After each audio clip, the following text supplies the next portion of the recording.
Mga kati, isang mainit na usapin na naman ang kumalat sa mundo ng showbiz. Kumakalat ngayon ang balitang may espesyal na pagtitinginan umano sa pagitan ni Catherine Bernardo at Mayor Mark Alcala ng Lucena City. Ngunit ang mas nakakagulat, may reaksyon na raw dito si Alden Richards. Totoo nga kayang may namamagitan kina Catherine at Mayor Alcala? At ano nga ba ang tunay na estado ng relasyon ni Catherine at Alden? Yan ang pag-uusapan natin ngayon, kaya siguraduhing tapusin ang video na ito. Nagumpisa ang usap-usapan ng may lumabas na mga larawan at video kung saan makikitang magkasama si Catherine Bernardo at Mayor Mark Alcala sa ilang pagkakataon. Ayon sa ilang source, tila may espesyal na atensyon umano ang mayor kay Catherine at hindi ito basta-bastang pakikitungo lamang bilang isang kaibigan. May ilang nagsasabing madalas daw magpadala ng sweet gesture si Mayor Alcala kay Catherine, tulad ng pagbibigay ng bulaklak, sorpresa, at mga personalized na regalo. Isa pang ikinagulat ng netizens ay ang pagiging vocal umano ni Mayor Alcala sa paghanga kay Catherine. Sa ilang pagkakataon, may mga social media posts siyang tila nagpapahiwatig ng kanyang admiration sa aktres. Dahil dito, marami ang nagtatanong.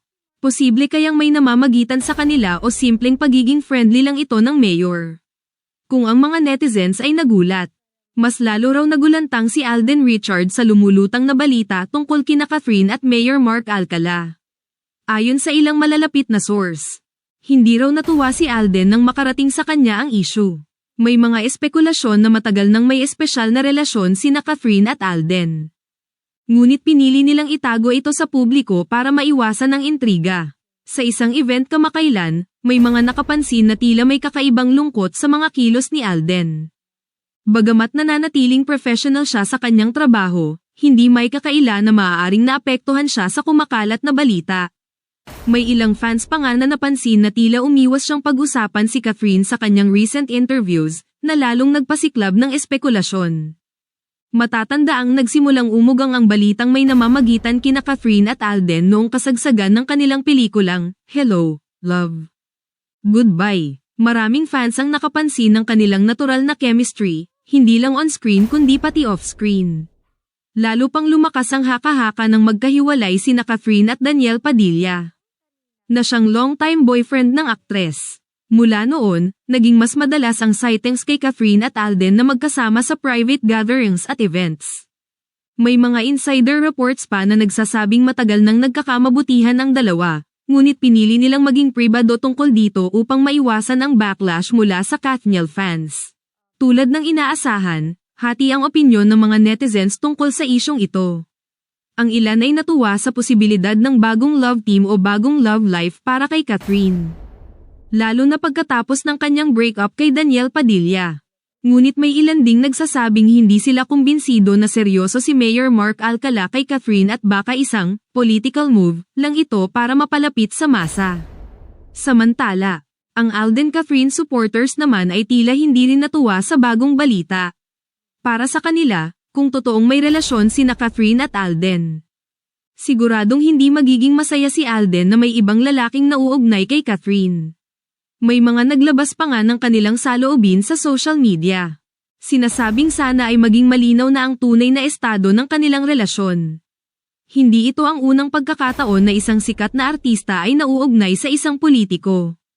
Sa kasaysayan ng showbiz at politika sa Pilipinas, maraming artista ang nagkaroon ng relasyon sa mga politiko, gaya ni Heart Evangelista at Chiz Escudero, Lucy Torres at Richard Gomez, at Sharon Cuneta at Kiko Pangilinan. Karaniwan ang nagiging usapin kung ang ganitong mga relasyon ay tunay o may halong political strategy. Kung totoong ang nililigawan ni Mayor Alcala si Catherine, posibleng nais nitong palakasin ang kanyang imahe bilang isang young and charismatic leader. Sa kabilang banda, maaaring gusto rin ni Catherine na manatiling low-key at hindi basta-basta mapasok sa ganitong issue, lalo na't fresh pa ang breakup niya kay Daniel. Kung sakaling totoo ang balita, maaari itong magkaroon ng malaking epekto sa career ni Catherine. Bilang isa sa pinaka-influential actresses sa bansa, maaaring maapektuhan ang kanyang endorsements at public image. Maaaring maging challenge rin ito para kay Alden, na patuloy na iniingatan ang kanyang brand bilang isang wholesome and private celebrity. Para kay Mayor Alcala naman, Maaaring magdulot ito ng dagdag na exposure at publicity para sa kanyang political career. Ngunit, maaari rin itong magkaroon ng backlash kung mapapatunayang ginagamit niya lamang ang showbiz upang mapalakas ang kanyang imahe sa publiko. Habang mainit ang balita, may mga lumulutang ding blind items na tila may kaugnayan sa Catherine Mayor Alcala issue. May isang entertainment insider na nagsabing isang sikat na aktres na kakahiwalay lang sa kanyang longtime boyfriend ay tila pinag-aagawan ngayon ng isang aktor at isang politiko. Hindi na. Kailangang hulaan kung sino ang tinutukoy dito. May isa pang blind item ang nagsasabing may isang aktor na labis na apektado ng pagkakaugnay ng isang leading lady sa isang politiko.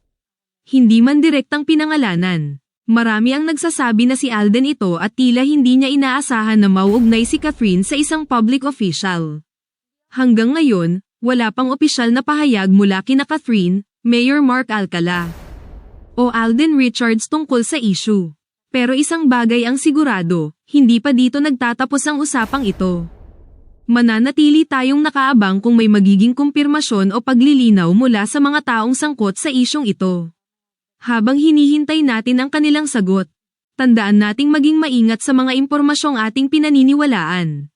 Hindi lahat ng kumakalat na balita ay dapat agad paniwalaan, kaya mahalaga ang pagiging mapanuri. Ano sa tingin nyo, mga kati? May namamagitan nga kaya kina Catherine at Mayor Alcala? At paano kaya haharapin ni Alden ang isyong ito? Ay comment nyo na ang inyong opinyon sa ibaba. At huwag kalimutang i-like at i-share ang video na ito. Hanggang sa susunod na chismis, ito ang What's the Tea? Sa kabilang banda, maaaring gusto rin ni Catherine na manatiling low-key at hindi basta-basta mapasok sa ganitong issue, lalo na't fresh pa ang breakup niya kay Daniel. Kung sakaling totoo ang balita, maaari itong magkaroon ng malaking epekto sa career ni Catherine.